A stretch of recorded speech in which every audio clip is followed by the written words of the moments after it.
नहमदुहु व नसल्ली अला रसूलिहिल करीम अम्मा बाद। हैप्पी लाइफ चैनल के मुअज़्ज़ज़ सामीन व नाज़रीन और उम्मत मुहम्मदिया की मुक़द्दस माँ बहनों और बेटियों, अस्सलामु अलैकुम व रहमतुल्लाहि व बरकातुहू। प्यारे सामीन व नाज़रीन, गुज़िश्ता 2-3 दिन से मैं सूरे बकरा में आयतुल कुर्सी की तफसीर, उसके फ़ज़ाइल, मुख्तलिफ़ तफसीर की किताबों में पढ़ रहा था, देख रहा था। मुख्तलिफ़ किताबों में आयतुल कुर्सी की जो फ़ज़ीलत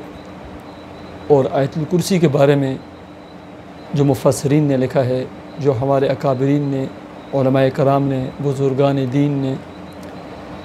मैं हैरान हो जाता हूँ कि हमारे पास कुरान मजीद में अल्लाह तबारक व तआला की तरफ से नाज़िल किया वो इतना अज़ीम तोहफ़ा है, इतना अज़ीम सरमाया है कि वो कुरान मजीद की आयत कि जिसे तमाम कुरान पाक की आयत का सरदार कहा गया और जिसे इसमें आज़म में शुमार करते हैं मुफ़स्सिरीन और बड़े बड़े मशाइख़ और उलमाए कराम, और वो कुरान सूरह यासीन और वो आयतुल कुर्सी कि जिसके बारे में प्यारे आका जनाब मुहम्मदुर रसूलुल्लाह सल्लल्लाहु अलैहि वसल्लम ने इरशाद फरमाया, जो शख़्स फ़र्ज़ नमाज के बाद आयतुल कुर्सी पढ़ने का मामूल बना लेता है, उसके और जन्नत के दरमियान में सिर्फ़ मौत हाइल होती है। जो शख़्स 313 मरतबा रोज़ाना किसी भी मुश्किल के लिए, किसी भी हाजत के लिए, किसी भी परेशानी के लिए, चाहे दुनियावी परेशानी हो, दुनियावी मामला हो, लेकिन जायज़ मकसद हो, नाजायज़ ना हो,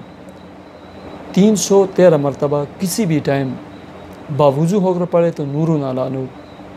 मग़रिब के बाद सूरह यासीन पढ़ कर पढ़े नूरुन अला नूर, 313 मरतबा पढ़े।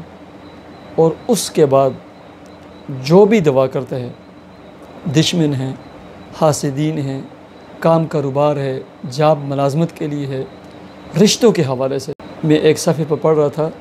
कि रिश्तों के हवाले से, कि वो लोग जो रिश्तों के हवाले से परेशान रहते हैं, वो 313 मरतबा उनकी वालदा ख़ुद पढ़े या वो बच्चियाँ या वो बच्चे ख़ुद पढ़ें,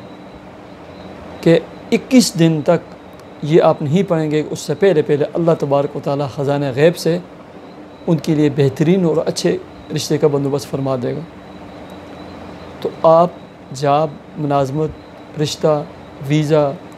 काम, कारोबार, टेस्ट, इंटरव्यू, इम्तिहानात, किसी के मकसद के लिए भी ना 313 मरतबा 21 दिन तक पढ़ें और रोज़ाना पढ़कर अपनी कामयाबी के लिए दुआ करें। इंतहाई सरीउल असर मुजर्रब अमल और वजीफ़ा है आयतुल कुर्सी का। अल्लाह ताला मुझे और आपको अमल की तौफ़ीक़ अता फ़रमाए। मुझे इजाज़त दीजिए। अल्लाह हाफ़िज़।